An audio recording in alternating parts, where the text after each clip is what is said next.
Hi friends, Dr. Rob here. Hey, I'm doing a little outdoor shoot today, a little unshaven, got my workout gear on. Why is that? See all the nature behind me. This is actually off the back deck at my house here in the Atlanta area.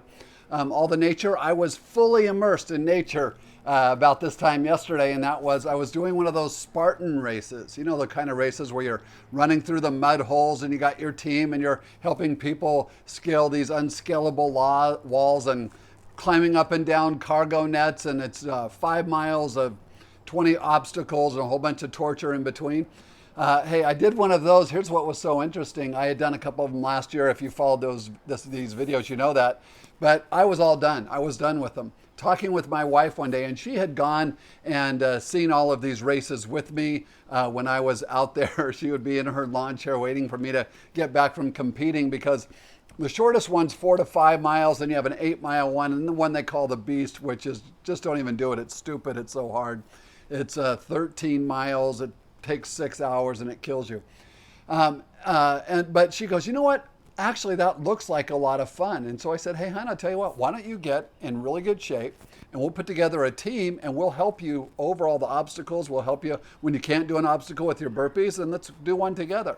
She thought, I'm not sure I could ever do it. Well, bottom line is she did it. We had a team of 18 people, and about half the people had never run a race before like this. But I said, hey, if you can get to the place where you can jog 3 miles without stopping and do 30 burpees, we'll get you across the finish line. And so we had this great group of some just world-class, great athlete people, and then some other people who always wanted to try something like this, but never thought they could. And yesterday, in the afternoon, here's what happened. We have a bunch of people, and together they're putting these medals on our neck. And it says Spartan Race Finisher. It was awesome.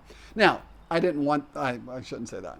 I love the medal. It's fine. I have some other ones. That didn't really mean anything to me. Here's what meant something to me. Seeing the other people on the team get a medal and see them accomplish something they didn't think they could accomplish. Great teams are like that. When you come together, you can accomplish far more than you thought you could on your own. As a matter of fact, Google has found a secret to the very best teams. Now, let me just bring you a little hint on this. It's not a secret. But here's what Google did. They did a thing called Project Aristotle to figure out how can we put together the best team of people possible. So they thought, well, hey, if we have the best graphics person and the best engineer and the best infrastructure person and the best web development person, we put them all on one team, we're going to have the best team ever, right? And the answer was wrong. Didn't work out that way. Why not? Because it really didn't even matter who they put on the team. What mattered is how well do these people like each other, how well do they get along with each other, and how can they find meaning in their work. As a matter of fact, they found for the best team ever, you have to have 5 things, and they had things like dependability and structure and clarity and the impact of their work and their meaning of their work. Those were 4 out of the 5, but guess what? The one that was by far the most important of them all, by far, is what they called psychological safety. That's the ability to trust people and to have them trust you. Now, if you have watched LeaderTribe blogs very long, you know that we've talked a lot about Patrick Lencioni and his book, The 5 Dysfunctions of a Team and the Advantage. All of this is in there. As a matter of fact, if you go to LeaderTribe, and on the web page in the upper right-hand corner, you see a little magnifying glass. You click on that, put in your search word, put in the word trust. I think there's about 15 different things that have been done over the years on trust. The first one that will come up, I think, is August 8th. And I gave you my entire slide presentation of 5 things that help people to be trusted by other people. Scientific research on that, something that you and I can both practice every day. However, what was so interesting was what they called psychological safety. They found out that if people believed that they could bring their best to the table, and in areas that they weren't very good, that they could be vulnerable about it, and they would still be accepted. Yet people don't just say, hey, we accept you how you are, that's fine, you're not very good in that area, but encourage each other to keep getting better, keep getting better, keep getting better. That something happened in this belief inside of people. The whole team started coming together, and they saw unbelievable things happen. I want to tell you, that's what happened on the course yesterday. We had some people scared to death at the start of the race. And so they're kind of trembling in their boots and like, I'm not sure I can do this. Here we go. And you head off and you're going jumping over walls and going under things and rolling under barbed wire and going across. About halfway through the race, even though they had accomplished some pretty good obstacles by that time, including ladies carrying 40-pound bags of sand and doing an obstacle course with it and other things like that. By halfway through the race, all of a sudden they're like, okay, this is awesome. I'm doing it. And they started to believe more and more in themselves. And they saw that when we came to a really hard obstacle, how we'd help each other out.